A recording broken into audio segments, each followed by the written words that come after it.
walk away with great wisdom and inspiration so that you can level up yourself and your business to the next level. All right, everybody, welcome back to the Life School Creating a Legacy Business and Life virtual summit.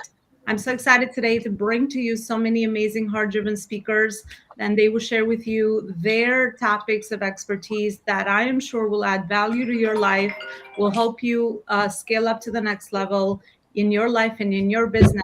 And of course, network and connect with all these amazing speakers so that you can do more magic in your business and collaborate. I think that's really the name of the game when it comes to business growth and relationship building. So I will jump right in with my first speaker. She'll have the stage. She's going to be Ritu Chopra.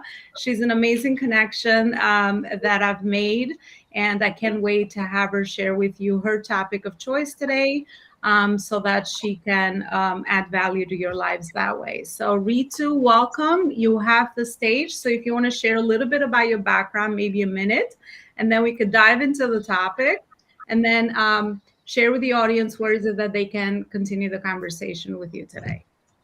Absolutely. All right. Okay. Good morning, good afternoon, good evening, where are you joining me from? So, thank you all for being part of the uh, audiences. My name is Ritu Chopra. So I wear multiple hats. So, my recent journey has been a transition from a corporate IT management consultant to what I really wanted to do as I grow up and, whatnot. So those journeys has been in parallel, building blocks for years, try to run away many times from corporate IT. It pulled me back into it deeper, but I enjoyed that journey as well. So I like to say that I learned the best of the best that business world has to offer, especially being part of the C-suite in Fortune 500 companies. So my journey now is that I'm in a published author 3 times. My most recent book is Women Leadership in 21st Century, um, which was published just about a month ago. And I'm also a founder of a nonprofit for gender-based violence, women empowerment. So there is uh, different perception when we say women empowerment. It means different things to different people, men or women. My take on that is that if a woman is empowered, the whole family is empowered. A empowered woman really energize a lot of people around her. So that's kind of my take about it. That's just kind of at a very high level to say. And I also do a lot of workshops, seminars, etc. I am currently working as a executive coach in the areas of IT and non-IT executives. Um, my topic of choice today for entrepreneurs, small businesses, a lot of women who are jumping in into the space of being on their own, being their own boss. My topic is personal branding for entrepreneurs, and for the women entrepreneurs. Before I get into my topic, I would like to say, um, in general, either you are man, woman, any gender, when you are in a business of your own, anything that is important to a large business, a big corporation, similar strategies, methodologies do apply for a smaller business, but at a smaller scale. The difference is they have a lot of funding, a lot of talent, a lot of consultant, a lot of departments. But as a small business owner, we kind of end up wearing all different hats and we're not always expert of everything.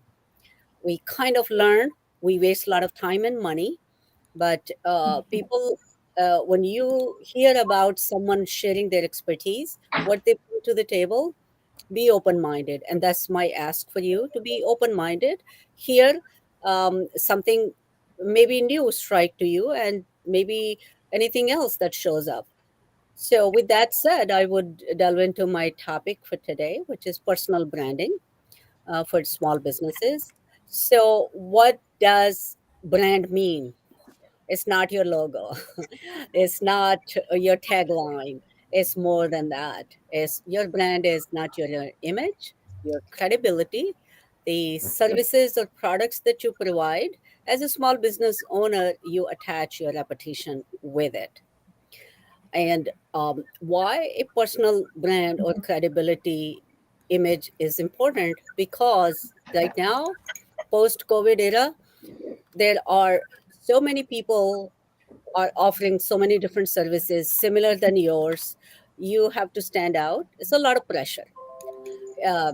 In order for you to attract the customers, that they are loyal, so you don't spend a lot of repeated time, money, and effort in regaining new customers all the time. So you retain loyal customers, so your credibility becomes important, which is part of your personal brand.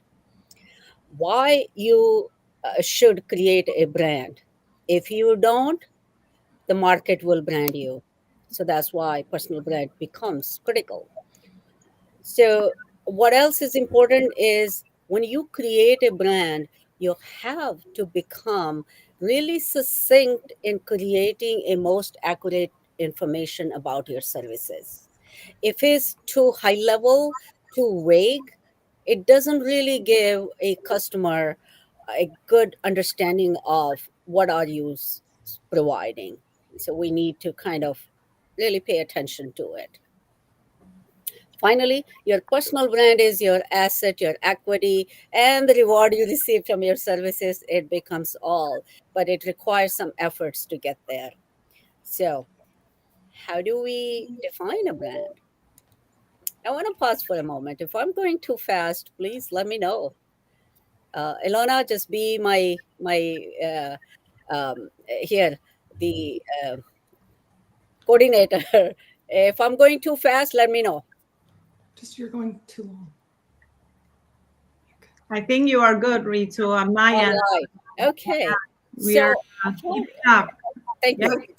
Thank you. So, how do we start defining a brand? In addition to everything that I said, when we get to the topic of branding, it has to be simple, simplicity, short, precise, to the point.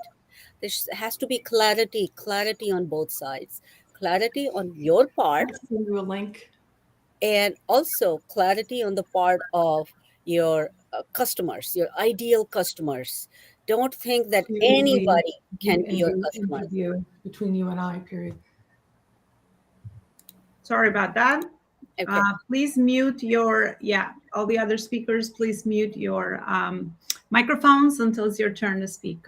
So, clarity is key. If you're not clear and you think anybody can buy your services, that may be true. But when you create a brand, try to create a niche, because your customers can expand, but the brand has to be succinct. Anybody can wear tennis shoes, Nike shoes, but uh, the image that it creates is that support, right? So that's just kind of an analogy that I'm giving you here. Inspiring. When you are an entrepreneur, you are fighting your time, your dollars, your attention for your customers. So make it inspiring. That is really just to anything that you could do to stand out. So those are some definitions that I can add here.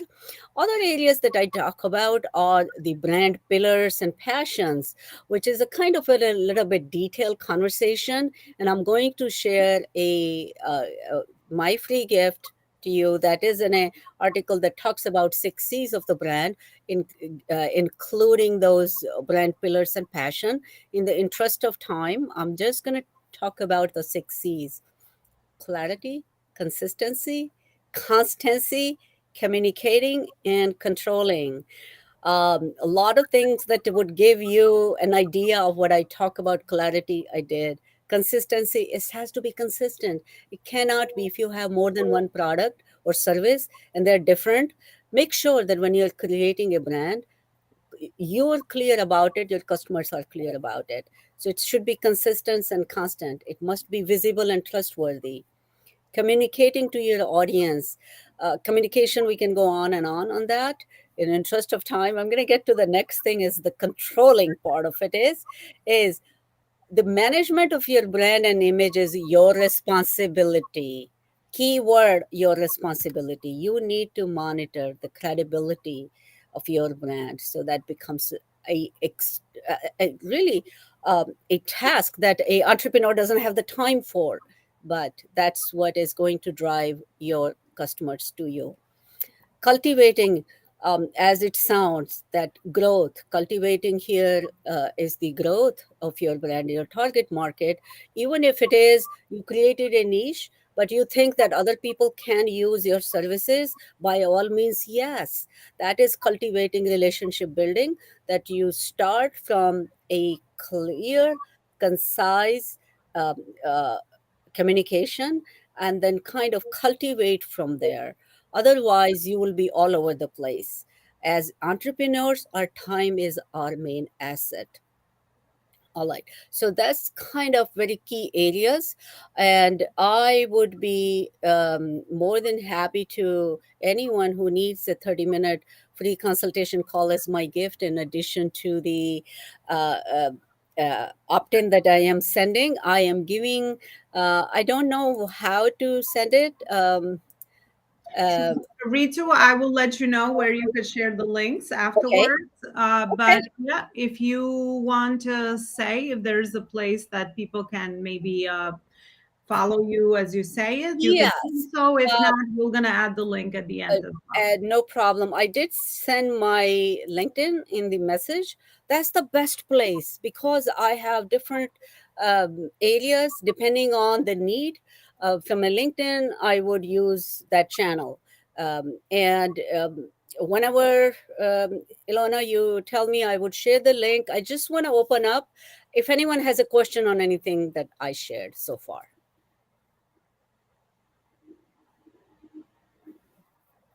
Any questions from audience? All right. So let me check the audience. I don't think there's any questions. Ritu, I want to thank you. I think what you shared is very, very valuable there. Especially we're in the trust economy right now, right? People want to build trust. The audiences are educated, as you said. Building your personal brand is key. Even the big brands we see, they have a face behind the brand, right? Because people want to connect with the person. So I think what you said beyond logos and websites, that's the old way we learned branding. Today, branding is much more powerful than that. It's your messaging as well. So thank you so much, Ritu, for that. And definitely connect with Ritu. We will include all our links at the end after the summit. So you have everybody's links on there for easy access. But yeah, check out Ritu on LinkedIn. And I always say that where is the best place that people can follow conversation with you? And that's the perfect definition of your topic today, Ritu. Where is it that you can continue to serve the audience so people can build that know, like, and trust with you as well? So thanks so much for everything you shared. Thank you. Thank you all. Such a pleasure. I'm going to my next guest speaker, and she's going to be Leslie Berry. Leslie is going to share with us a little bit about, again, her background so we can get to know her a little bit better, her topic of choice, and also where is it that people can continue the conversation with her. Leslie, welcome, and you have the stage. Hi, everyone. My name is Leslie Rogers Berry. I am a marketing consultant and strategist based in Chicago, Illinois. And today we're going to talk about marketing. So we are all trying to make a little extra money. Some of us are entrepreneurs, some of us are sellers, some of us are just trying to figure out what it is that we actually want to do. We're thinking about starting a business, but a lot of us get over when it comes to marketing. One, marketing is an umbrella term that means a lot of stuff. You know, it means print, it means digital, SEO, all of those things. And so what I like to do when my clients come to me is I like to break down marketing, demystify it a little bit, and make it really easy for you to find out who your customers are exactly and exactly are online. Okay? So how can we do that? the easiest way I have found that we can demystify marketing and we can find exactly where our customers are is by using the generational marketing technique. What does that mean? Well, we have different generations, right? We have baby boomers, we have Gen X, Gen Y, Gen Z, Gen Alpha. And when you know exactly who your customers are, you will know what generation they fall into. Why is this important? It's important because each generation has its own set of values. And as we know, people buy based on an emotional response, right? That marketing and sales go hand in hand when it comes to that. So, how can we elicit an emotional response from people to get them to stop scrolling, get them to see you through the noise? We talk to their value system. So, what are the values of these generations? Well, baby boomers definitely value. They want to leave something behind. They want to make sure that you talk to them about education and your education. So if you also lead with, your credentials, you've been working at this company for like 10, 20 years, you've been in this industry, you've done all these things. If you lead with your credentials, and if you also lead with telling them how your business is going to help their legacy or the legacy of yours, that is really going to help when it comes to marketing to them. Another generation would be Gen X. Gen X is, so they are known as the last. They had to take care of themselves a lot. So you don't talk to them like they're as though they are managers. Let them know that you are going to have a product or service that is going to get work-life balance. You have to understand, this is the MTV generation. They are the ones that brought grunge and hip hop mainstream, that started the pop trends that we still see now in 2023. So when you are talking to them, you need to one, as though they are your peer and your equal. Two, because they are the started, bringing in MTV and hip hop, right? So show them how, hey, I can get you ahead in business this way, but also I'm going to make it so that you can go see that concert. You can still go see your favorite people that are now on tour again. Like, you need to use verbiage like that. Millennials see the world in rose-tinted glasses, okay?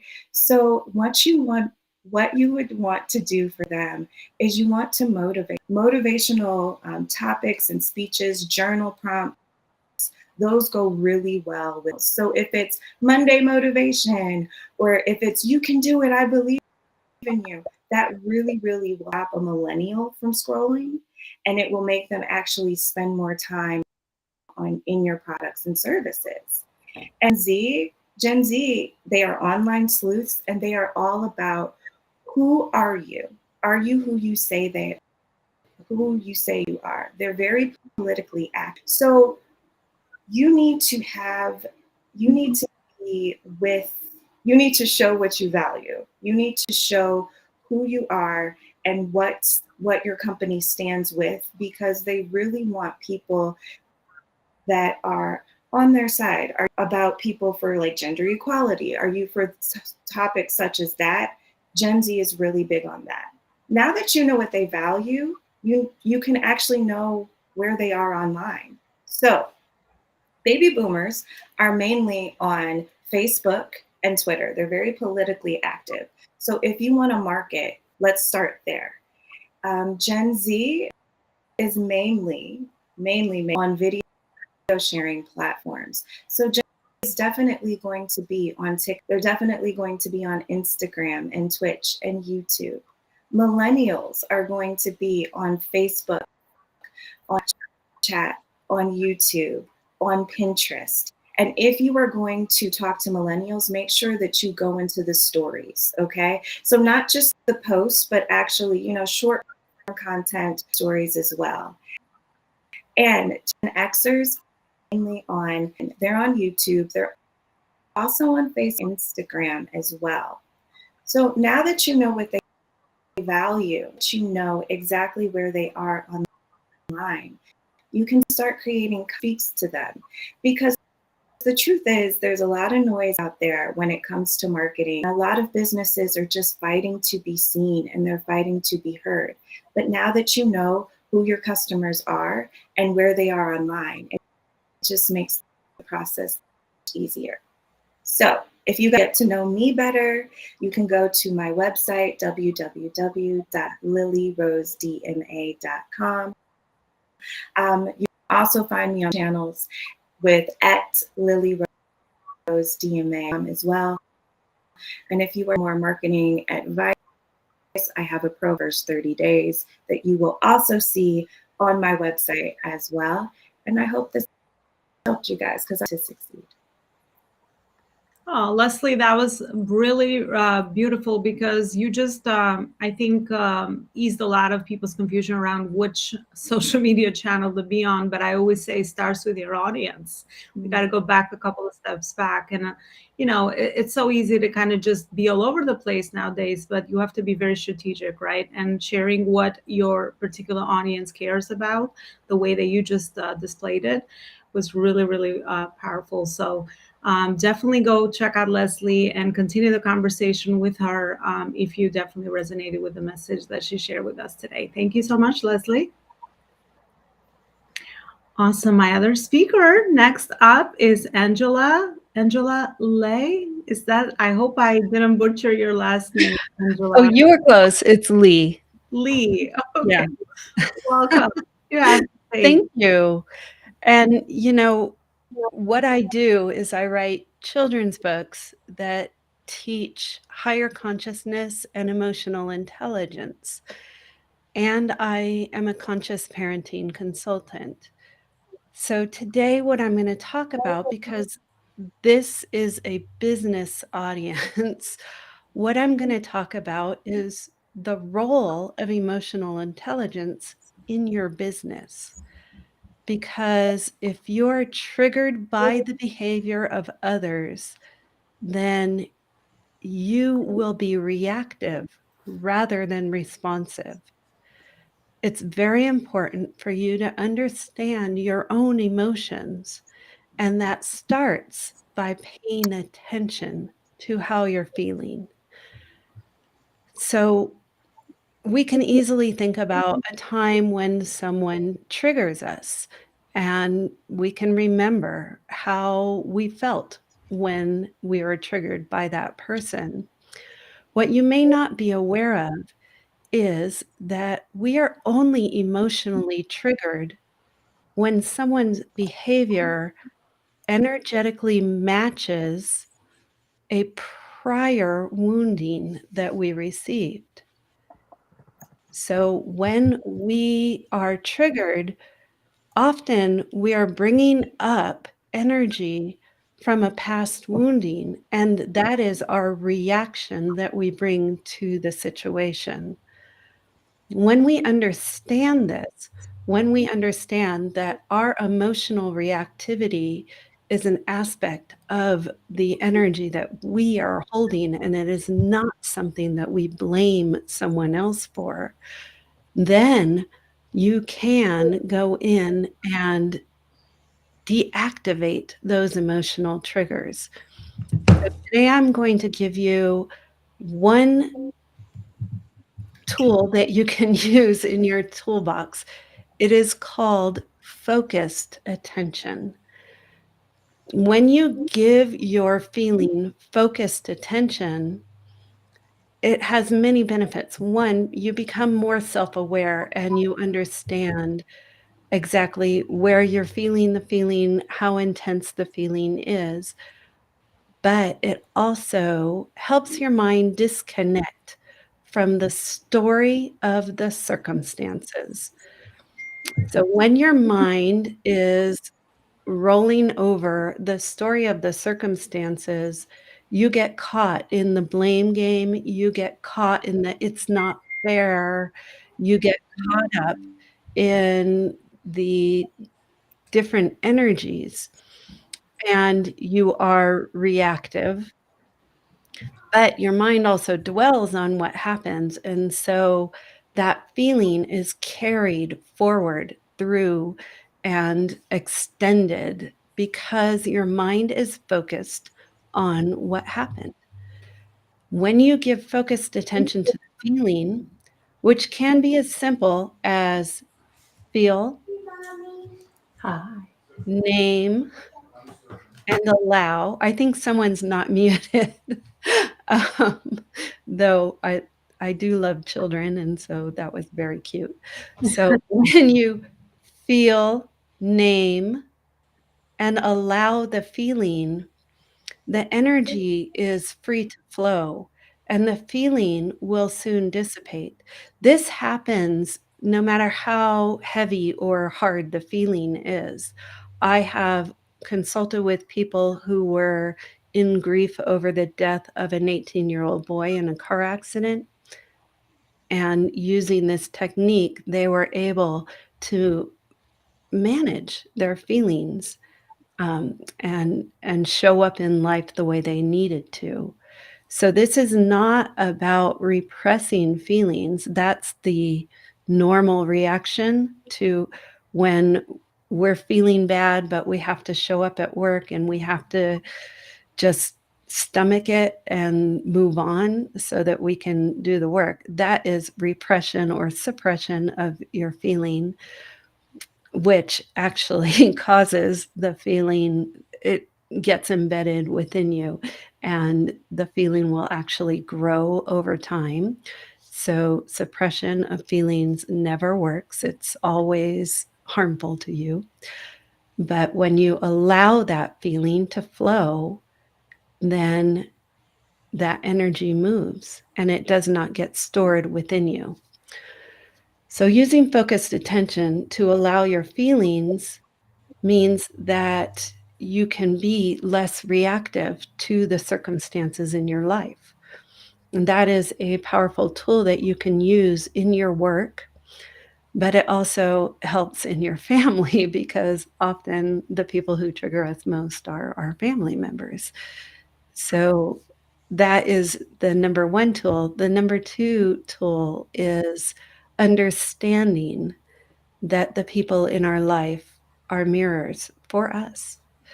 And when we are reactive to whatever they're saying or doing, they're showing us through their mirror that we have within us energy that is reactive to that circumstance. So when we understand that that person who is saying something that is just enraging us, they're a mirror for us. We can look at them and instead of pointing our finger and blame and saying, he said that, we can look at them and say, this person is a catalyst for my own internal healing. And then we can look at our own issues and resolve them. So understanding that the energy that is reactive to the circumstances in your life often is rooted in either decisions you made when you were a child based on the circumstances around you.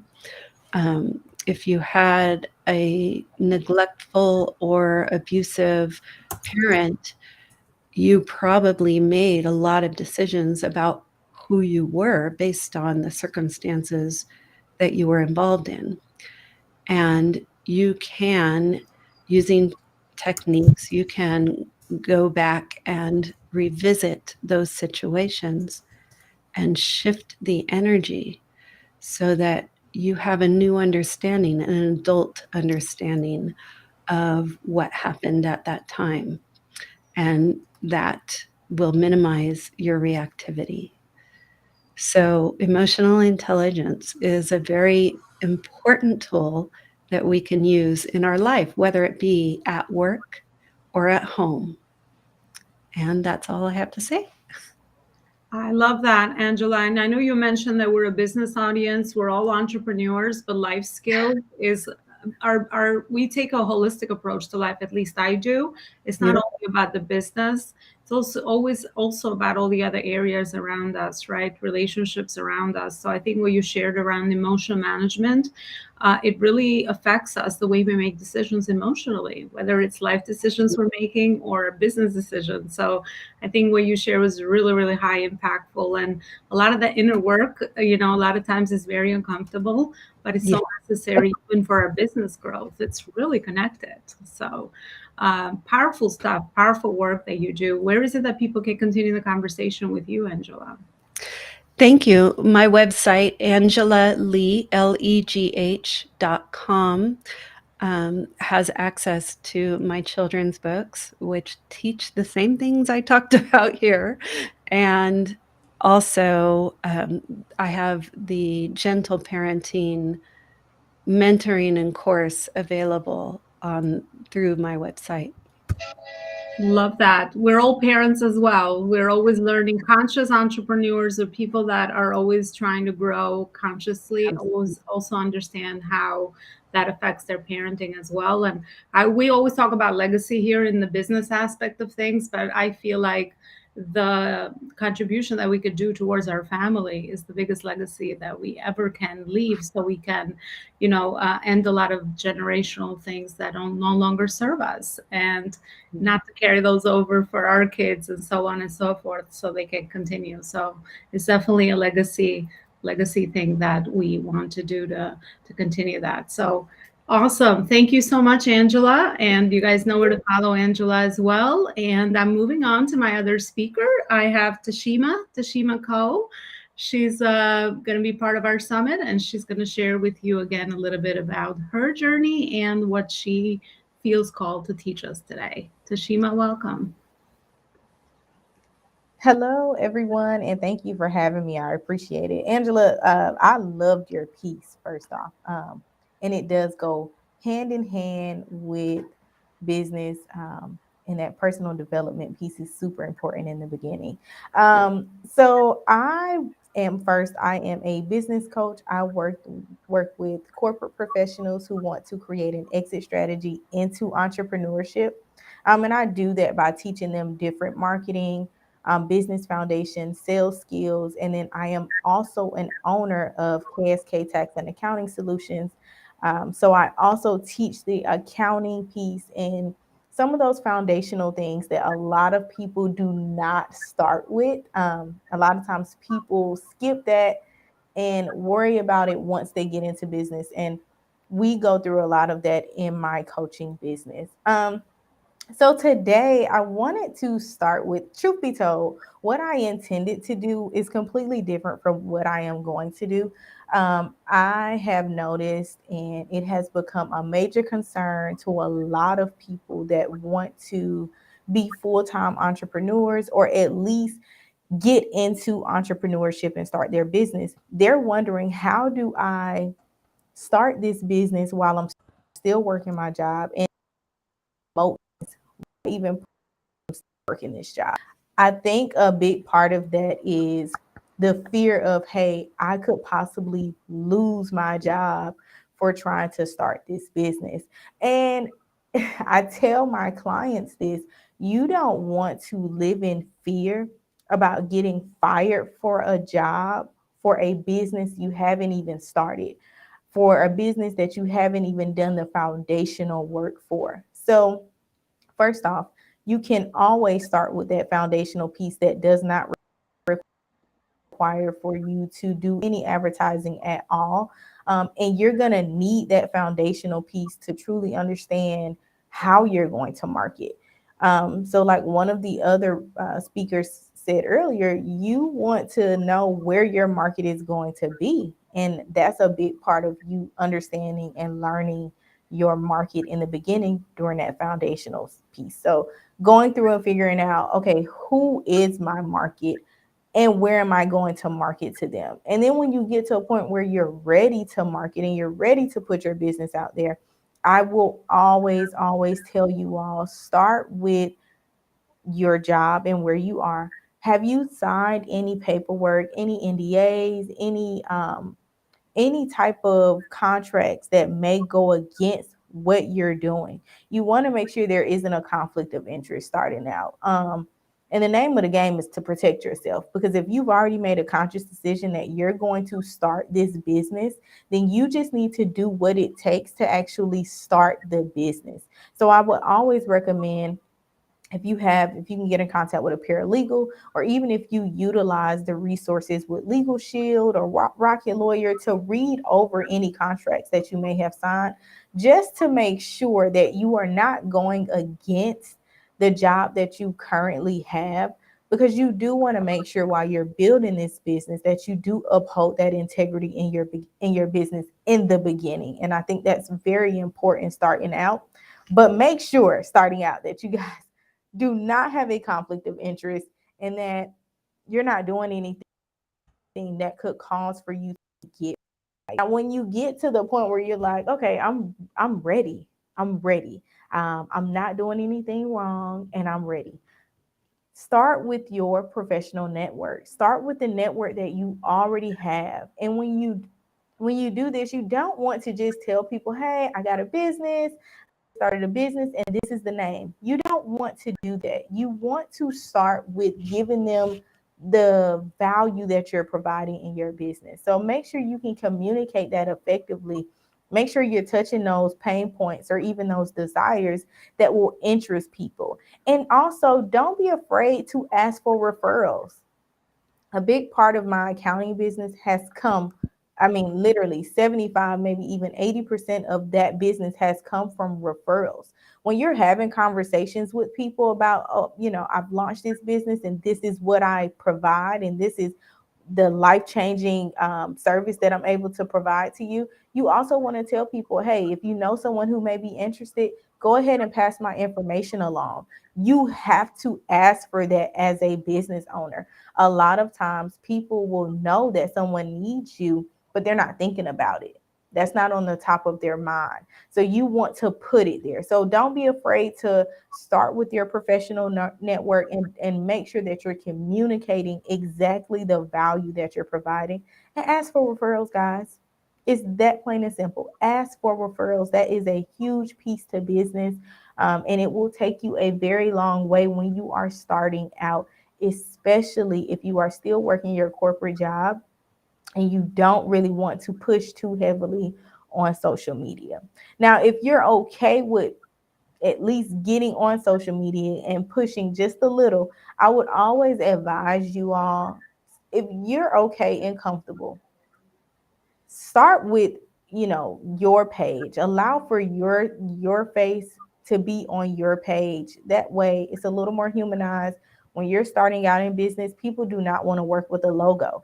They want to work with a human being. So you want to make sure that you can at least add a photo of yourself on your social media templates or something. And if you're not comfortable with that, start a business page. At least get into the motion, the habit of creating content. Because no matter what people tell you, social media is a part of the marketing strategy. Believe me when I say there are other ways to market your business. I recommend using as many as you can. But I will tell you, in both of my businesses, social media is a piece of it. And it may not be how I use social media for my accounting business is completely different for how I use it in my coaching business. But again, it is a marketing piece. So at least go ahead and build the rapport in the habit of posting, so that when you are ready to start your business officially and put it out there to the world, you already have that habit in your mind. You already are used to creating that content. And that's going to be very, very important starting out.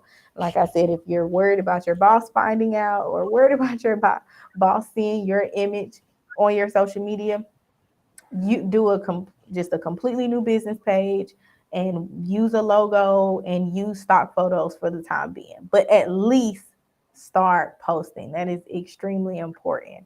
And then if you have like a conflict of interest in your business, and I'll leave you guys with this, try to switch up your niche if you can, or the industry that you're working in, because you don't want to step on toes. Again, you want to uphold that integrity in your business in the beginning. So if you can, switch up your niche, maybe the location or the industry that you're potentially going into. I love that, Tashima. Thank you so much. I love what you said about referrals. Referrals is 80% in most traditional businesses, way that they generate revenue, right? Because of high trust factor that you have created. So creating a system in your business for referrals and asking for them is a must. It's just not something that it's nice to have, but you're like leaving so Mhm. much money on the table. So having a system in your business for referrals is really absolutely crucial. And I love that you said people don't want to do business with a logo. They want to do business with a person. But curate your audiences, just like you said, if you're just starting out. I remember my beginnings. Curate your audiences. You choose who's in your audience, right? So maybe at that beginning until you take the leap, right? And then you can go full in, full energy, full everything. But I think it's really crucial that you do that. I love everything you shared with us. Where is it that people can continue the conversation with you, Tashima? Thank you. You all could either go to tashimafreeman.com, TASHIMAFREEMAN.com. I am also Tashima Freeman on every social media platform. And if you want direct access, you can text 404-500-9775. All right, there you have it. Oh my gosh, all the speakers so far have just been amazing. There's so much nuggets of wisdom in this summit altogether. It's like a mastermind, I find, bringing all the amazing minds together and experiences. And that's just the environment that you're all are co-creating. And that's why I love doing summits, because it's bringing the best and you always learn something from everyone. And that is the next dot that you might be need to connect in your life and business. You never know. So the message is really, really powerful. Awesome. My next speaker is going to be Kristen Alvin. Kristen's going to share with us a little bit more regarding the work she does as well, and I'm sure she's going to add immense value to you. She's one of my most recent connections, and we have so much alignment together. So Kristen, welcome to the summit. You have the stage. Thank you so much. I appreciate being here and being with everybody. So, yes, my name is Kristen Allwine, and I am your Chief Freedom Officer. I used to be a Chief Financial Officer for companies ranging anywhere between $10 and $222 billion.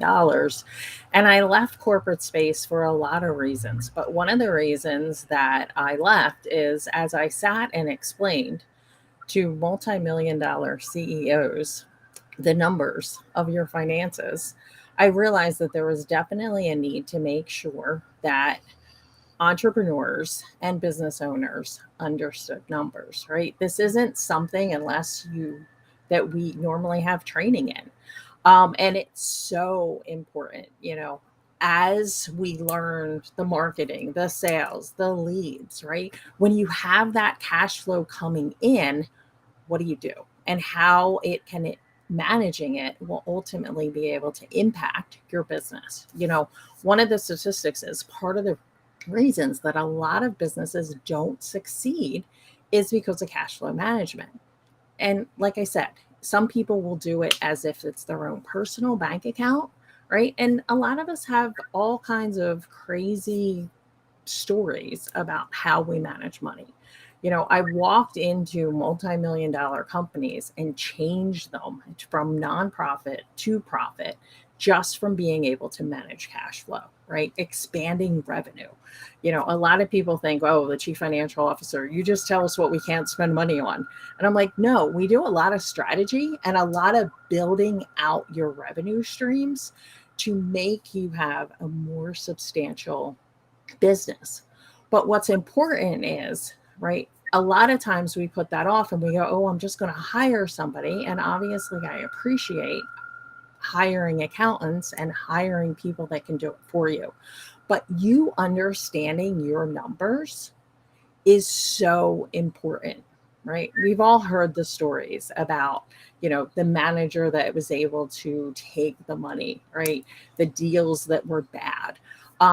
But being informed and being educated in what your numbers mean and that your numbers tell a story.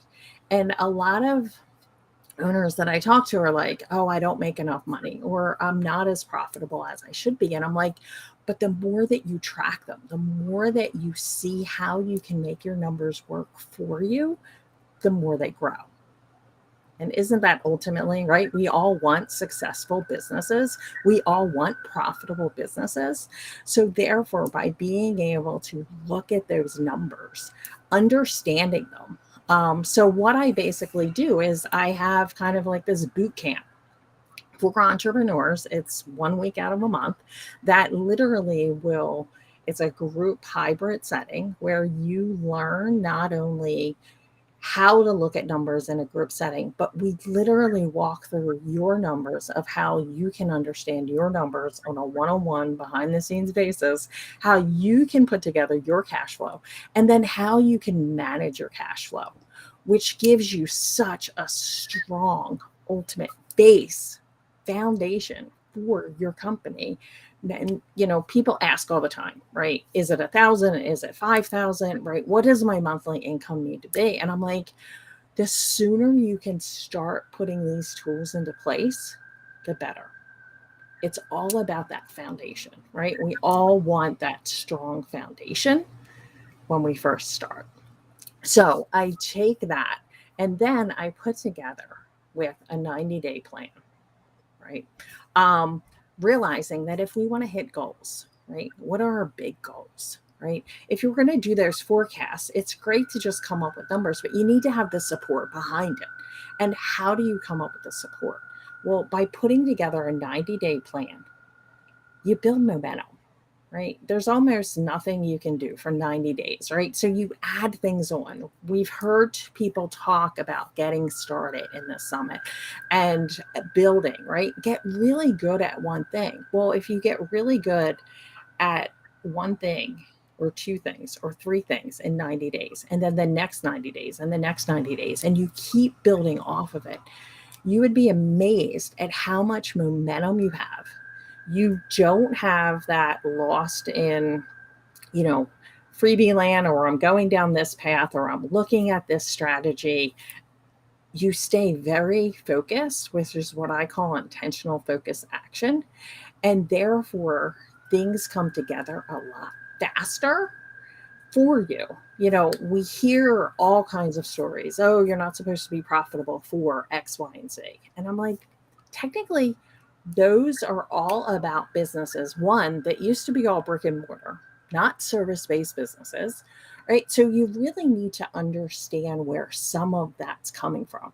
This is now my second company. Both of them have been extremely profitable within a year, right? And some of them, yes, are because of referrals and the connections that I make. But it's also because of that managing that cash flow. And that is why it is so important. I love that, Kristen. Know thy numbers. It is so important. I see the same gap in the marketplace in the entrepreneur world because I also came from corporate.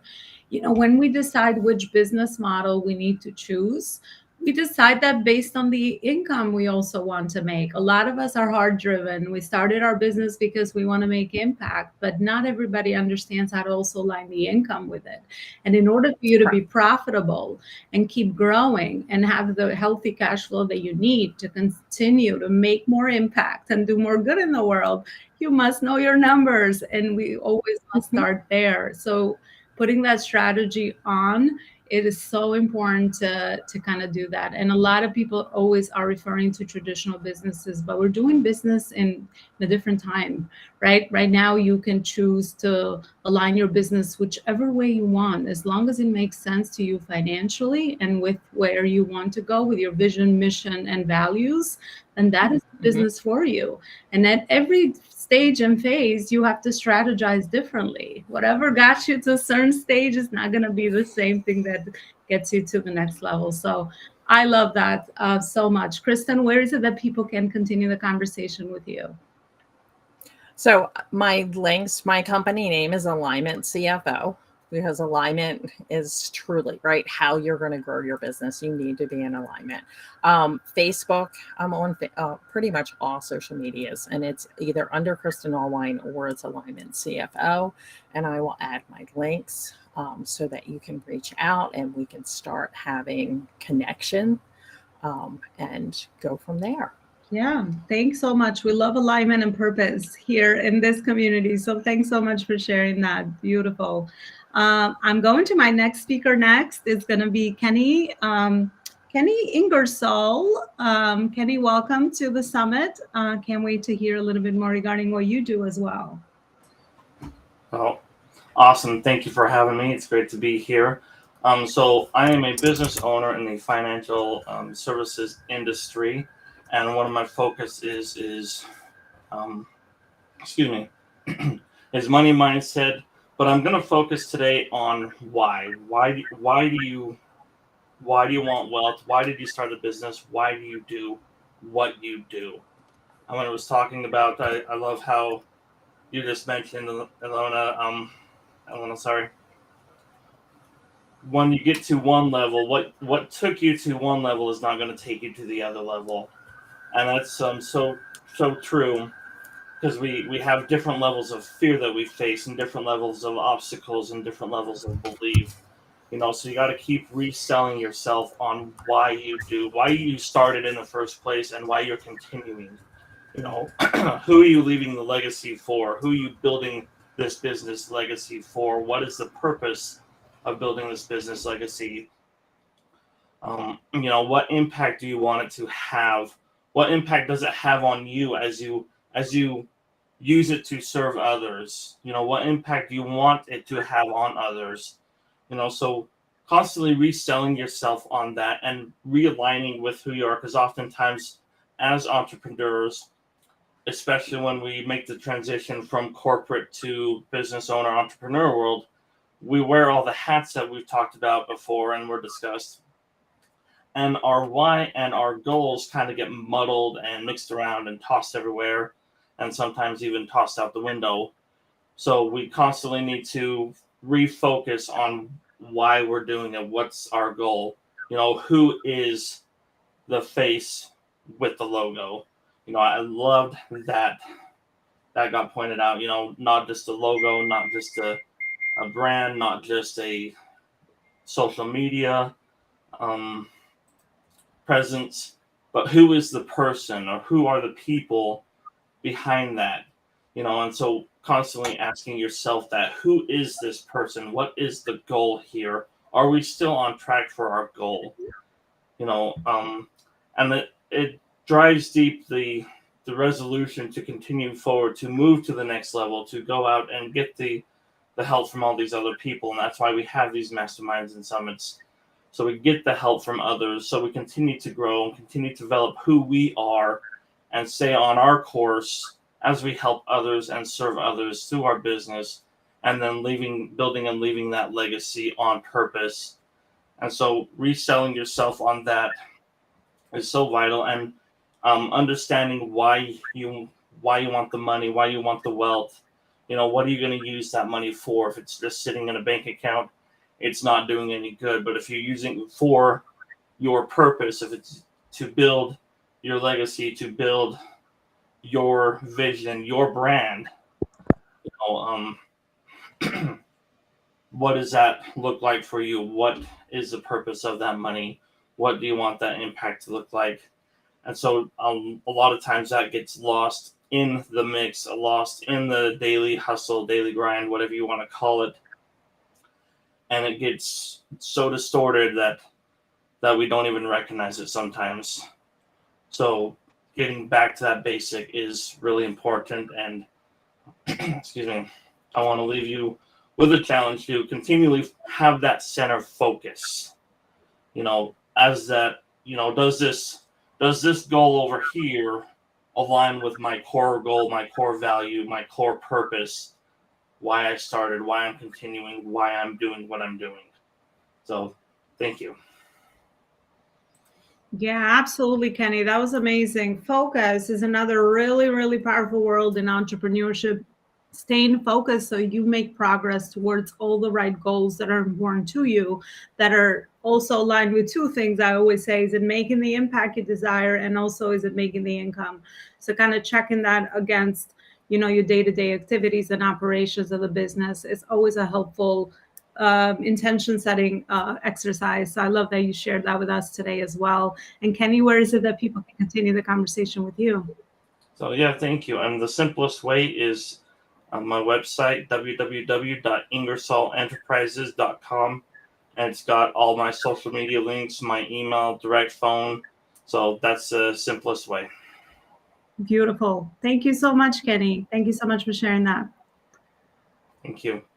All right, a few more speakers to go. I have Stephanie McPhail next. I hope I also didn't butcher your last name, Stephanie. Welcome. There we go. Sorry, my house was kind of busy right before when we started, so I apologize to anyone where you might have heard some sounds. But thank you, our kids home. It's spring break week, so we get it. Appreciate it. Well, it's been so great to hear everybody so far. So thank you for allowing me to be a part of this amazing summit. I love being able to share the stage with such wonderful, amazing, inspiring people. So thank you so much for all of that. My name is Stephanie McPhail. I'm a toxic relationship recovery expert, the author of 2 books, Being Loved Shouldn't Hurt and my workbook, which were #1 new releases. I've been interviewed on Fox. I've been in New York Weekly. I'm on the core council of experts for Avaya University. I'm on the board of a nonprofit. I have a double master's degree in health and education, a bachelor's in psychology, certified crisis counselor, certified coach, Reiki practitioner who specializes in coaching professional women to discover who they are after leaving toxic relationships. So I wanted to share that ahead of time because I think that for especially something like this with so many business people, I was someone who used to do really well, if you want to call it that, at choosing really terrible partners and then trying everything to make it work. So do me a favor, if that's ever happened to you, give me like a hands up. So like a yes in the comments or, put something in there so I know that you resonate. Because I have a feeling that I'm not the only one. But I really thought, I see some yeses, I really thought that because I was doing really well in my career, that I had friends, that I had all these other things going on that were great in my life, I really felt super isolated in the fact that I kept being in these toxic relationships. I thought something was wrong with me. I was really embarrassed. Here I was taking phone calls at night with suicidal people and helping them. I was the first person that everyone went to when there was a problem. And behind closed doors, I was secretly crying myself to sleep. I was someone who felt like nobody else understood, nobody else could fathom what I was going through because I just felt so isolated. And what I realized is that there are so many other people like me. There are so many people like those of you who said yes, but you understand there's a very underrepresented group of, because when you think about domestic violence, for example, there's different levels, right? Stage 4 cancer would be physical abuse, like breaking bones and all that kind of stuff. There's a lot of stuff in between there. But in movies and songs and things like that, they never talk about any of those things. So I spent 18 plus years going from one toxic relationship until another one.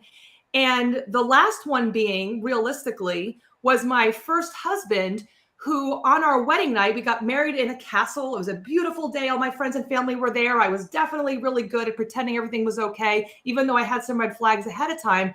And on our wedding night, he chased me around the honeymoon suite until he threw me on the bed and started strangling me.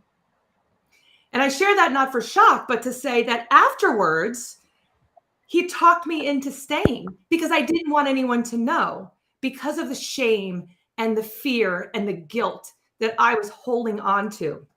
I didn't want anyone else to know that I had dealt with what I had dealt with. So I pretended, and I stayed for 5 years. I kept trying to explain. I kept trying to throw him out. Then he would do better and I would let him back in. And I was stuck in that cycle. So I finally decided to change my life and create a difference. Almost like I had taken off these life and behind closed doors, and it was it. And I took those glasses off, and suddenly I realized, wow, and I realized the world out there that I didn't know existed, and it's way better than I ever thought it was possible.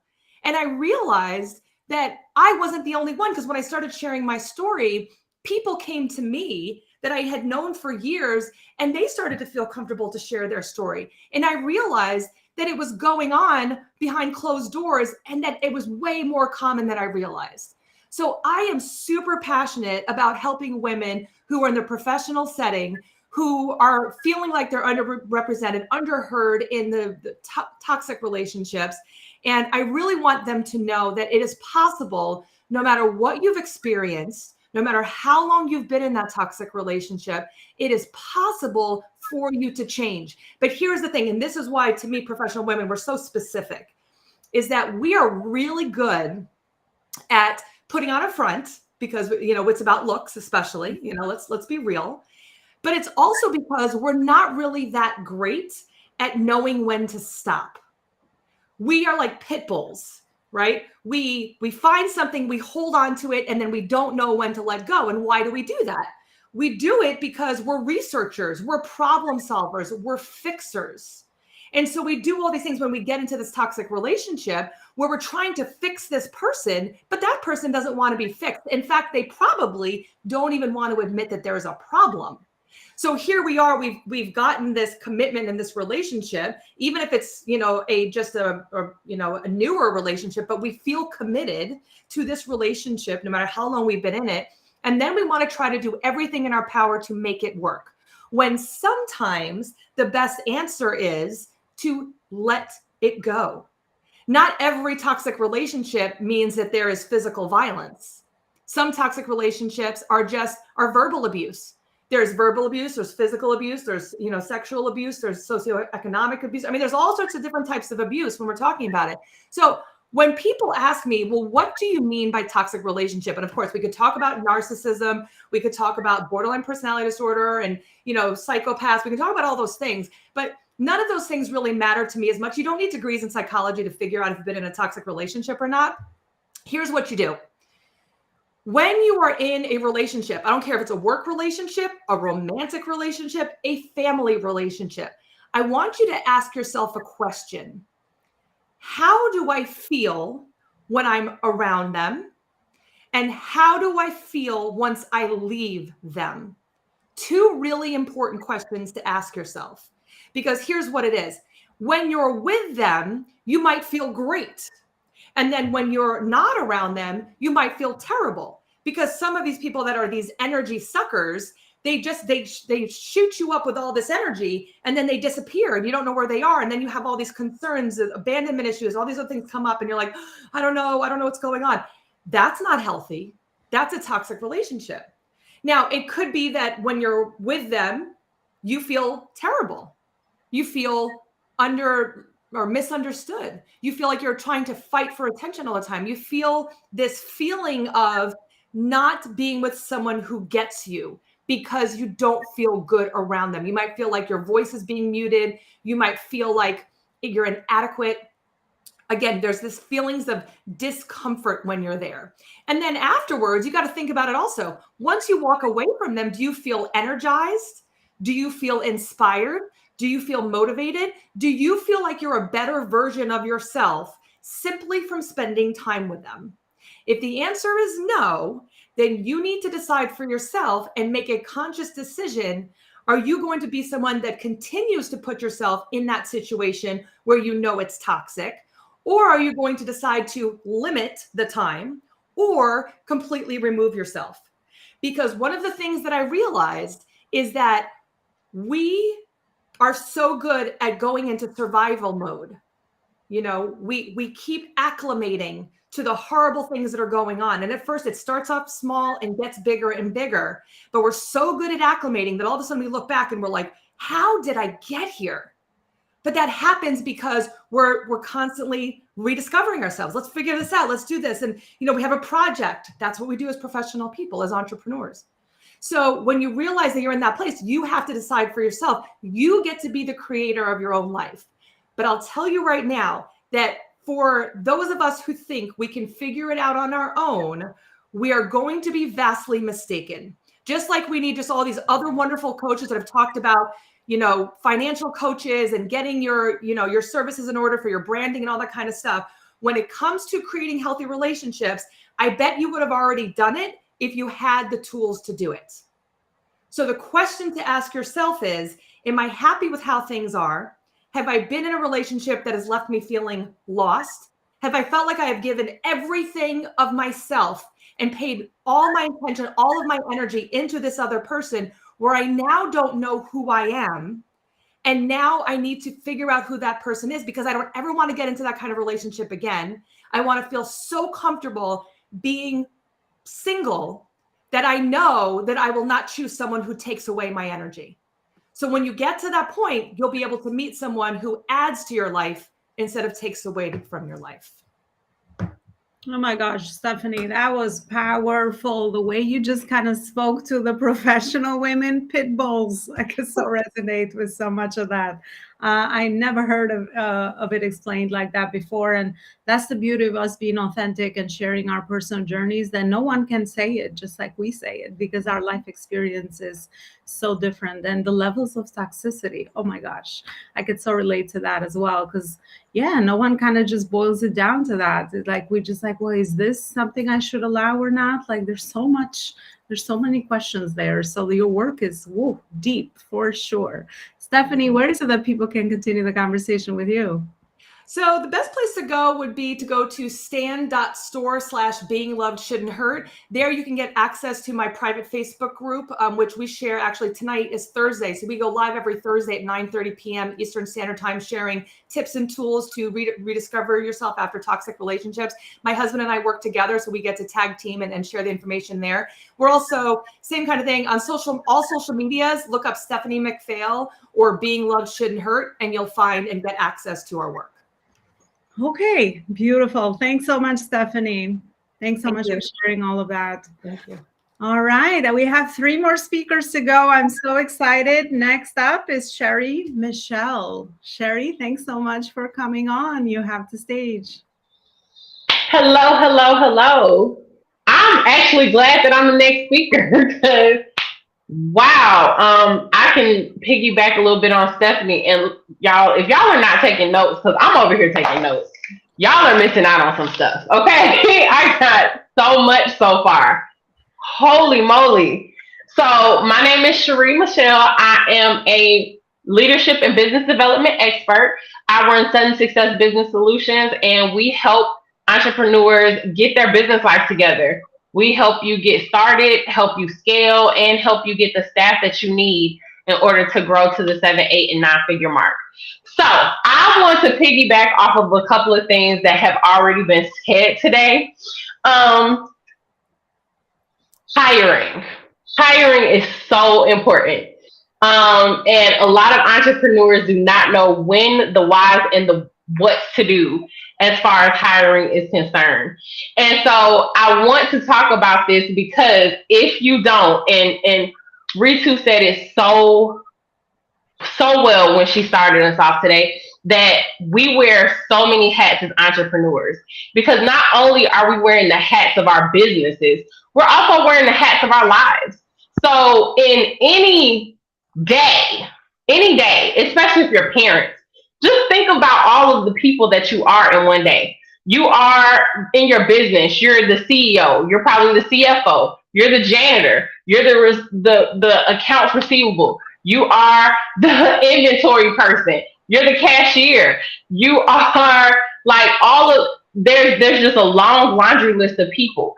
And then you go to your personal life as wives, husbands, boyfriends, and you're emotional support. You're probably a chef. You're probably a janitor there too. Like, there's so many roles. Then you add the kids in and you're a chauffeur. You are an events coordinator. And so once you start getting through that list, I'm gonna poll the speakers. Let me get the whole screen, because I really want y'all to see this. I just said in any given day as an entrepreneur, we are 30 different roles. So how many of you have been in business for longer than a year? Raise your hand. Okay. Everybody here, how many times have you sat your head down, you got really, really into a project, And then you looked up and it was 3 days later and you were like, have I showered? Have I fed myself? How many are guilty? Once you get into your passion and you know you're on the right path, days just go by and you're just like, what happened? So today I really want to talk about the importance of hiring and how that can not only add to your business, but also add to how fast you can grow it and help you get some of the goals worked out. And it's so important. Just as why I said we posed, days can go by. And so as a business owner, let's talk about the why. So Stephanie was talking about toxic relationships as far as your partner is concerned. And the first reason I'm going to say why as far as hiring is you don't want to begin a toxic relationship with your business. Wearing all those hats day in, day out, and you're the only person for every solution is exhausting. And if you continue that for days and days and days and weeks and months, you're going to start to resent your business, especially if you are one of those people who find yourself in an industry where it takes you a year or two to see profitability. And I say that from personal experience. When I first started the company that I'm doing now, Sudden Success, I was literally working from midnight till like 4 a.m. to midnight, 7 days a week. And every day my laundry list was getting longer and longer and longer. So I'm working 16-hour days and I'm just getting more and more behind. And so what happened was I started to resent my business. It is imperative to your mindset and to the growth of your company that you stay in a beautiful space of personal growth. And if you are always in the day-to-day activities, you cannot grow your company successfully, which is going to be my number 2 as for the why. Number 2, you are a CEO. No matter how big or small your business is, you need to position yourself as the CEO of your company. And as the CEO, you need to look at these big companies, Coca-Cola, Walmart, any of the big boys. They have structure. Their departments are not all the same people. You do not have the sales reps looking at inventory. You do not have the accountants doing cashier work. You just don't. They're just not the same people. So when you are looking to be the CEO of your company, you need to look at the departments that you need. Those items that you don't know how to do, delegation is the way to get them done quickly.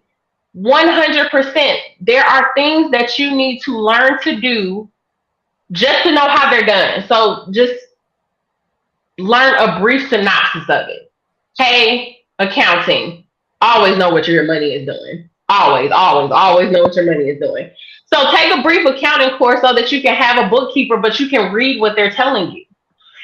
Social media marketing. Look at some social media ideas so that you know what your social media marketer is doing, but still delegate those tasks out. Those are super important. And the third reason why is because a lot of us are transitioning from business, from being in a corporate space or running a job, and we're transitioning into entrepreneurship. In hiring, you are able to hire someone, and during your 6 to 9 time, that 5 to 9 time that you are working your business, you can train that person.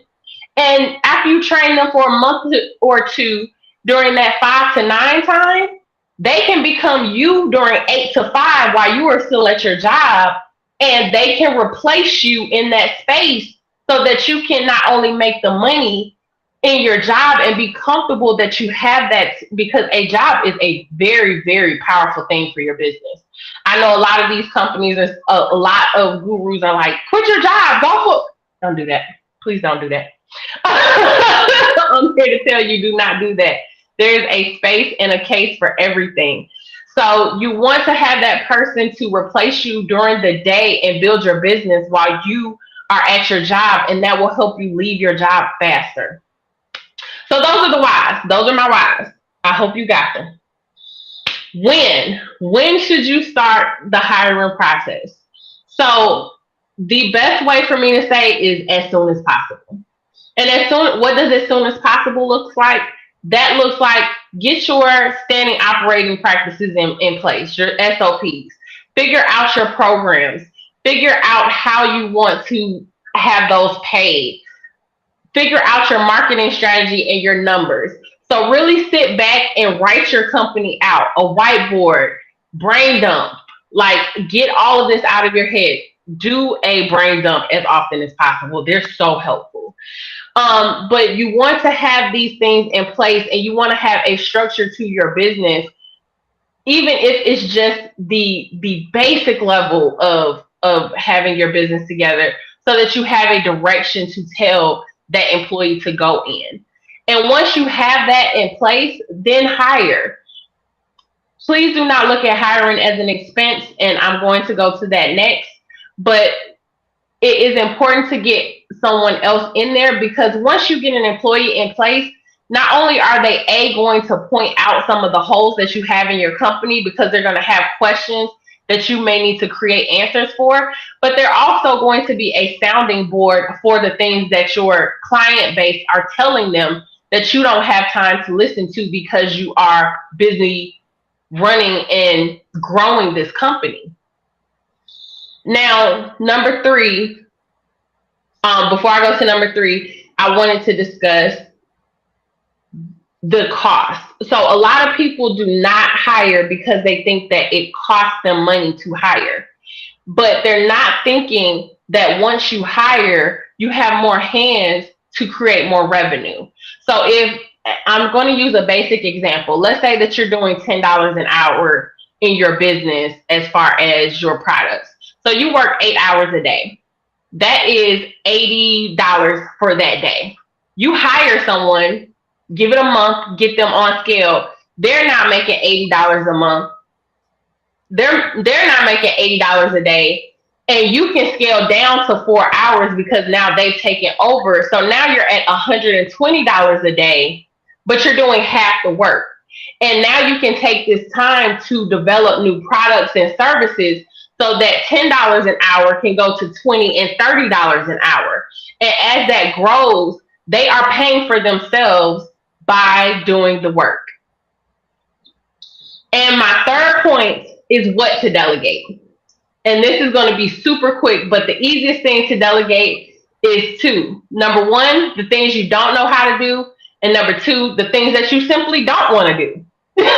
The first thing I absolutely gave up when I started hiring is the phone. I hate the phone. I absolutely hate it. It's me and that thing is narcissistic. So the first person I hired was a customer service person to answer my phone.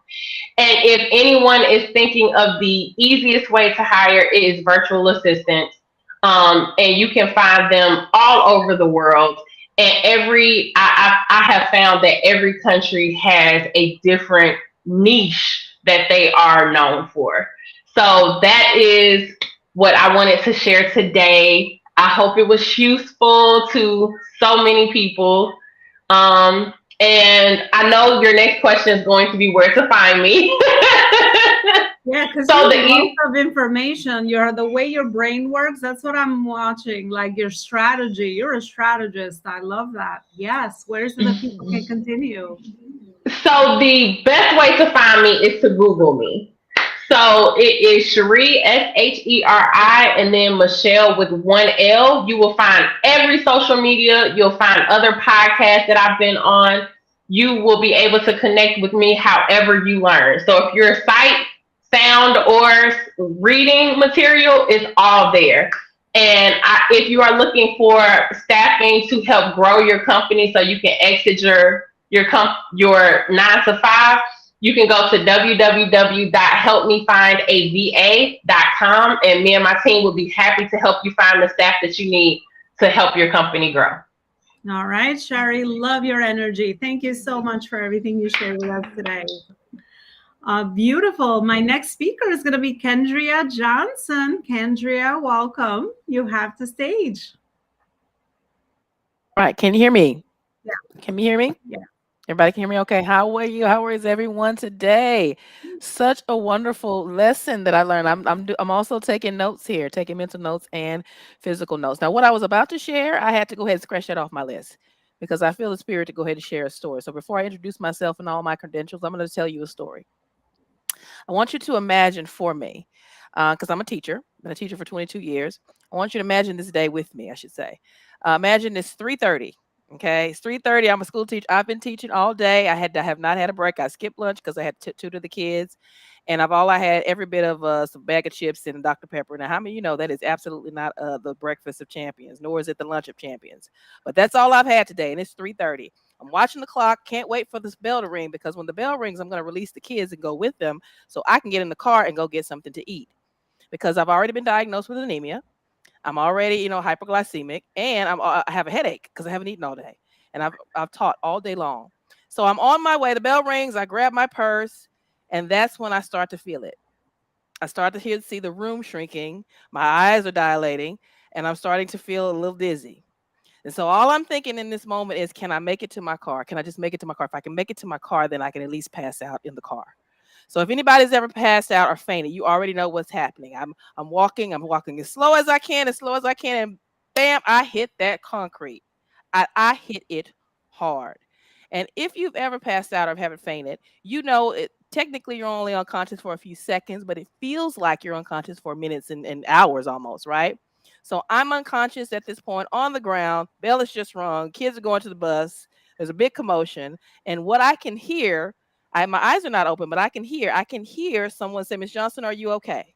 And then I feel someone grabbing my left hand. Are you okay? This is Miss King. Miss King is on my left side. She's grabbing my hand. She said, somebody get us some water. And then I hear on the right side, I hear another teacher said, y'all get us some water, lift her up, fan her, fan her, fan her. And then at the back of the room, it seems like it was really, really far away, but I can hear someone yelling while I'm on the ground, passed out, yelling my name. What's going on over there with Miss Johnson? What's going on over there? This is the principal. She's on a bullhorn. Now, if you know this principal, she doesn't need a bullhorn, okay? She doesn't need that. She has a voice that could probably move mountains. She doesn't need a bullhorn, but she's on the bullhorn screaming at the teachers to hurry up and get me off the ground. Because her priority in that moment was to get the kids on the bus. Not that, I could have had a concussion from hitting the ground. Not that, that's one of our teachers. Let's go see what's going on.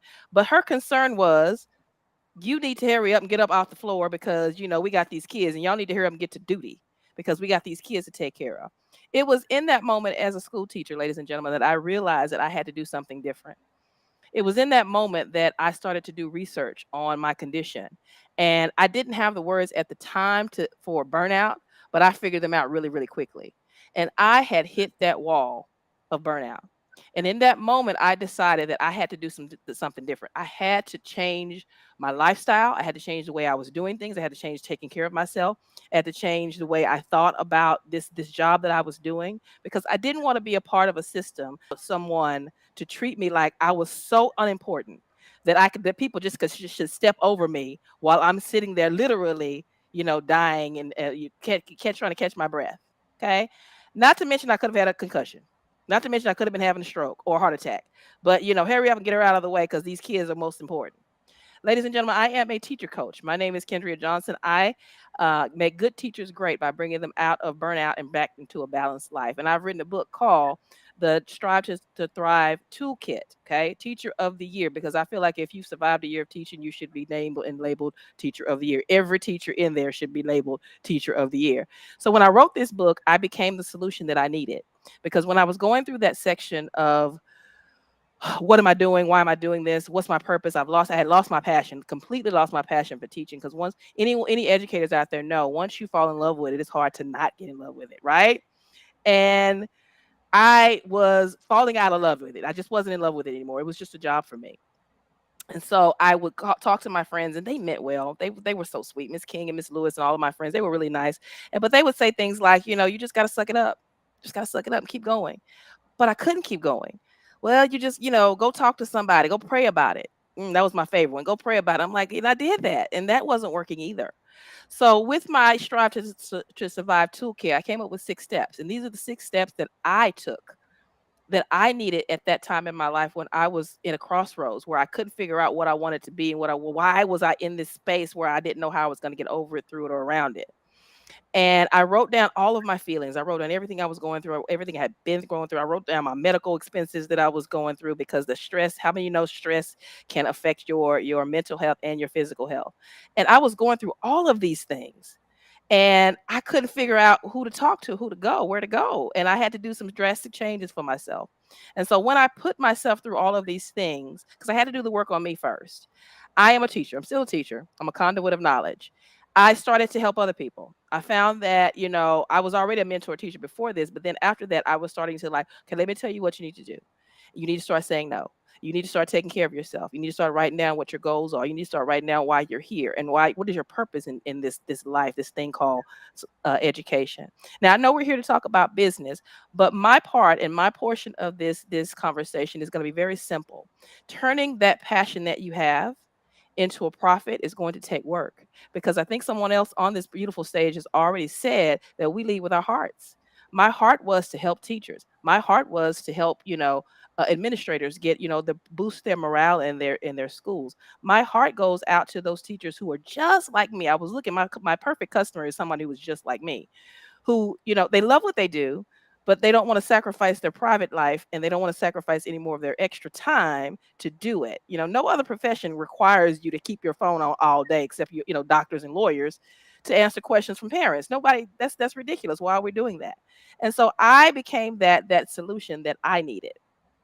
Now, the business part started about 3 to 4 years ago, right before the pandemic, when I had a teacher come to me and said, I'm having problems with this, this, this, and this. And, for lack of time, I won't go into her story too much, but basically I helped her. And I said to her,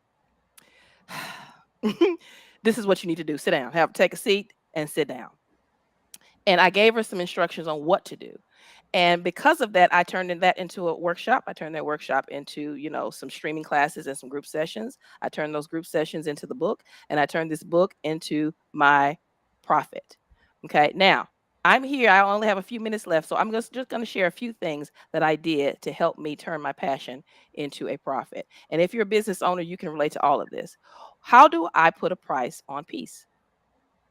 Peace is not tangible, ladies and gentlemen. It's just not. I don't have a brick and mortar business where you can go into my store and go and pick up peace off of my shelf and pay for it, right? So how do I price what I do? How do I price, peace of mind? How do I price career advice that I give? How do I price going in there, standing up for yourself, having a backbone, and saying no to some things? How do I price that? And what helped me the most is what I'm going to share with you really quickly today. I want you to write down, if you have this exercise, we have time, Elona. I hope we have time. I want you to write down 4 things: peace, freedom, time, struggle. Okay. Say it again. It's peace, freedom, time, and struggle. Then the second thing I want you to do is I want you to prioritize them. Number them from 1 to 4, 1 being the most important thing on that list and 4 being the least important thing on that list. And then the third thing I want you to do, okay, when you have time and you have time to go back and look at this, is I want you to put a number by it. Any number you want, you price it. How much is peace worth to you? How much is your time worth? I don't know about you, but my time is extremely valuable, and I don't like to give it away. And how much is freedom worth to you? My freedom is very important to me. I like to be able to get up and go when I want and do what I want to do. I don't like being held down, that kind of thing. And then struggle. See, my struggle and that story I told you, that comes with me. I can't discount that. So therefore, I don't discount my prices for people who say, you charge too much. I don't do that. And business owners everywhere know exactly what I mean. So the first thing that I struggle with when I started this business is, you charge too much. Are you sure you have to do that? Why can't you just, no, how much can I get for $100? You can get the end of this phone call is what you can get, because people will tend to discount your struggle, your peace, and your time. But I'm here to tell you that is a part of your business strategy. Make that a part of your business strategy. Write down what's important to you. Put some prices on it. Find out what it costs. What did it cost for me to go to therapy? Because I went. What did it cost for me to go to the hospital that day? Because I went. Write down all of those things and put that into your pricing, because your price and your worth and your value and your passion is not negotiable. And my passion has a price. I paid it. So you should too, as my customer. right? As much as I love coaching, love mentoring, love teaching, my worth is not negotiable. My name is Kendria Johnson. All right, Kendria. Wow, I love that. You are an amazing storyteller. I guess your career as a teacher has definitely taught you that amazing skill, which is so important. But I love what you said, not only the story, but also at the end about pricing, because especially as service providers, it's so hard for us to put a price on our experience because most of the time to us, it's easy. Like it's a gift, it's a skill that we built over time. But just like you said, how long did it take you to do that? So I wrote down all the things that you mentioned, and I think that was a great takeaway from your part of the talk today. And Kendria, did you share where people can connect with you further? Sure. Yes, my website is Teach for Life. That's 4 as the number, and there's no spaces in that. Teachforlife.training, and you can email me. I prefer email because then I can give you all of my links and put you on my email list, and you can get all of my speaking engagements and the book I have come out. And I actually have a TV show that I'm producing now that will be out this summer. So my email is Kendria J. That's KENDRIAJ05 at gmail.com. So again, training and my email address. They can reach me there. There you have it. Oh my gosh. Well, one more speaker and we are wrapping up. I mean, I just don't want this to end. There's so much wisdom in this room. I can't. Madhurima Sapati is our last speaker for today. Madhurima, welcome, and you have the stage.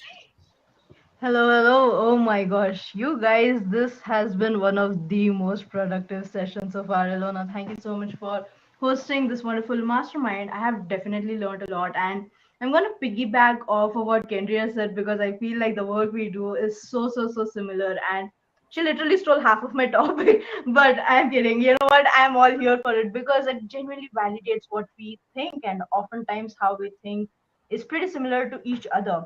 But I'm going to start off with this wonderful word, which is legacy.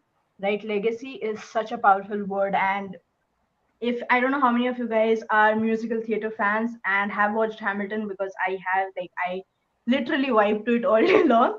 But there is this quote in Hamilton where he says, legacy, what is a legacy if not planting seeds in a garden that you'll never see?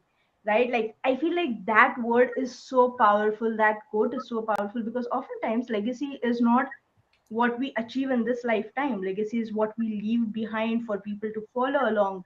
And I feel like that is such a powerful word and it has so much meaning for us. And oftentimes we can kind of get caught up in it. No matter how powerful and motivating it is, we have a tendency of getting caught up in it. Just like my dogs who are really eager to meet me, they're like, you've been locked away in a room for like an hour and a half right now, so like what's up? But but as I was saying, coming back to legacy, it's a really powerful word and it ties in really well with the word passion. What are we passionate about doing? Because there is this myth, and I don't think it's a myth entirely, but there is this line that pretty much all of us have heard so far, which is, if you love what you do, you won't work for a day. Right? I think it is a myth solely because you are still putting in the work. You still have to do the things that you have to do. I remember one of my guests from one of my podcast sessions once told me that a lot of people who quit their 9 to 5 to start something of their own, they do that thinking that they have absolute control over what they do, and they do, but they forget about all the other tasks that they have to manage as well, like was kind of spoken about by all of our speakers here today. So I feel like it's really important to understand that you will be wearing a lot of hats. You will be going from a 9 to 5 to almost a 24/7 job when you start doing something that you absolutely love, right? But it doesn't mean that you have to do it for 24/7. We have a lot of myths around it that, yo, you know what, I am doing what I love, so I need to shut my mouth and I need to keep hustling, I need to keep burning the midnight oil, I need to work, I need to sacrifice my boundaries, I need to sacrifice my peace, my freedom, my time, my mindset, like I need to push myself till I break, because if I don't, I won't win, I won't be accountable, I won't actually be doing the work that I want to do, because if I genuinely love what I do, how can I take a break? Right? I have been struggling in a 9 to 5 for almost 2 years now, 5 years now, 10 years now, 20 years now. Now is my time. I decided to quit. I am ready to go into my work completely, I'm ready to do something that I'm passionate about, that I absolutely love, how dare I take time off? How dare I stop doing what I love doing? And this is something that I like to imagine, is that we as individuals are not just individuals. We have multiple aspects within us, right? Like we have someone who loves dancing within us. We have someone who loves painting. We have someone who loves going out for walks. We have someone who loves to play with their pets, with their dogs, with their, children, garden. We have so many different aspects of us living within ourselves. But when that time comes, when we choose our passion, it almost like these backup singers become true backup singers, and that passion, which was also a backup singer, takes the forefront. It holds the reins, and it is the one that we give our entire power to, that you are the one who is going to handle all of the things that we're going to do today and moving forward, because you have been in the background for such a long time. You are the one who deals with all, you are the one who calls all the shots, you are the one who is going to take charge and do everything possible, right? In doing so, we basically sacrifice everything else that we decided that, hey, you know what, and I'm gonna love. We sacrifice everything at once. So you know things, why you keep ignoring and brushing aside the stress, because stress has become such a joke in today's day and age. Like, yeah, everyone is stressed out, everyone is burnt out, it happens. Everyone has made this word so common in its terminology, in its usage, that people ignore it. People are just like, yeah, it's going to be my lifelong friend. However, one thing that we need to understand is, if you keep ignoring that stress, it is going to pile up, it is going to pile up and reach a space where we burn out. And burnout is simply stress that hasn't been managed for a pretty long time. Now, this stress can come from different reasons, from different avenues in our life, right? It's very unique to us as individuals. What would potentially be stressing me out would not be stressing you out. It could be something that you find extremely motivating.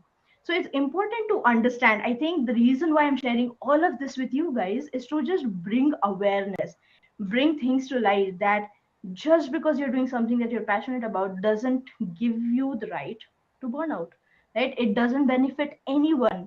Your burnout doesn't benefit anyone, not even yourself, not even your passion. And if you keep burning out, if you ignore that burnout, because a lot of times what we tend to do is, when we are burnt out, we are like, haha, you know what, I'm going to push myself harder. That just means that I haven't been working hard enough, I haven't been putting enough effort. We have all of these thoughts that just push the burnout more, because we are still stressing out, we are not taking care of ourselves, we are not allowing those stress cycles to complete. So we are simply pushing the burnout and prolonging it. The reason why I'm sharing all of this with you guys is, eventually, when you keep burning out, you will lose out on that passion. Your passion will fizzle out. Your passion will become something that you look at and you'll be like, oh my God, I hate this. I hate doing this. Why am I even bothering? You're going to resent it. You're going to uh, even, think about, like, you know what, I'm going to go back to what I used to do. I'm going to go back and do my 9 to 5. Like, why am I even bothering with this? You have all of these thoughts that can hold on to you and push you back to square one, and you'll constantly be oscillating between a 9 to 5, but oh, I'm passionate about something. A 9 to 5, oh, I should have worked even harder with my passion just so that I could have achieved it. There must be a fault within me. If you keep burning out, if you lose out on your passion, all it does is it becomes proof for your mind. It programs your mind to let you know that, don't do things that you love, don't do things that you're passionate about. You suck at this. You shouldn't be doing any of these things, right? Like, you have all of these negative limiting beliefs, and they are going to pile up, right? And this can be very specific to you. This can be very powerful and potent for you as an individual, right? For example, this could also lead you to further your imposter syndrome, right? You, every time you decide after burning out, uh, after doing something that you love, you're going to look at something that you're trying out, you're going to look at something that you love doing, and you're going to be like, I don't think I can do this. That imposter syndrome is going to come out roaring, because it didn't work out in the past. What guarantee is there for it to work out right now, right? The reason why I'm sharing all of these things is to just bring awareness. One of the biggest things to tackle your burnout, to tackle your stress, is to be aware about what is stressing you out as an individual. I like to call this the cocktail of triggers.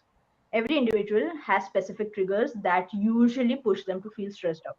The next time you're stressed out, just take a note of what actually stressed you out. Make a note of that. Because, and if you see that this particular thing is stressing you out, for example, time constraint, for example, traffic, for example, your net not working just before an important call, your technology crashing, if all of these things are things that usually stress you out, you can better prepare for it. That is why awareness is key when managing and tackling your stress and burnout. The more aware you are, the quicker you can manage the stress. You're going to be like, hold on, something's wrong. I am breathing heavily. I am sweating a lot. I am feeling panicky. I'm feeling on edge. What is happening? Oh, I'm feeling stressed out. Why am I feeling stressed out? Ah, it's because my internet's not working. Has this happened in the past? Yes, it has. What can I do to ensure that this doesn't happen again? The more aware you are, the more conversations you can have with yourself, which is so important. The conversations you have with yourself, you already are aware of the answers, almost all of the answers, or at least the beginning of these answers, right? So the moment you start having conversations, you will realize a lot of the patterns that you subconsciously follow, and you will be able to take charge and take control and manage your stress better, Mother right? And the Linda, next thing and the last thing, I love sorry, yeah. everything you shared. Do you have one last thing? Yes, I do. I Mhm. just wanted to let people know that please reach out for support nonetheless. Reach out to anyone that can support you on this journey. It's extremely powerful that you don't do this alone. Like, you don't have to. There are a lot of people who can support you with this. And I would like to invite you to my community. Some of the work that I do is around making stress management fun. And I have a free community called the Stress Busters, where we make things fun and we grow together as a community, and we follow our dreams and follow our passion. So I would like to share that link later on, and hopefully you guys can jump in there, check it out, see if it is your vibe, and if it is, then I will be at that. Absolutely. Yeah, you share so much powerful stuff. I wrote down your definition of legacy, or I don't know if it's yours, but it's really amazing. Planting a seed in the garden you don't see. And a lot of times when we think legacy, we don't really see our impact, and we have to work years ahead, especially as we're building a vision and we're building our business. So burnout is definitely one of the things that we always risk if we don't stay aware. So I think that's a powerful thing that you shared with us. Well, there you have it. All our amazing speakers, they're going to be found inside our Facebook group community, the Life School. All their links are going to be there. They're going to be connected with one another. This is what it's always about. And I want to thank each one of you personally for putting in the time here today to share all your amazing wisdom with our audience. And I can't wait to go back and listen to this summit again. And I usually walk away with different nuggets. So it's like, just like I said at the beginning, a mastermind on its own. I also have a free masterclass where I help people connect the dots between their marketing, branding, sales systems, and team next week. And I'm going to show you how to land corporate clients and also consumer clients. For those of you that have an expertise, I don't know if you knew that you can also offer that to companies and corporations. So that's something that I am teaching next week. So I'll include the link to that as well. I want to thank you all. Thank you so much. And I will see you in one of the upcoming summits. Bye for now. Bye, everybody.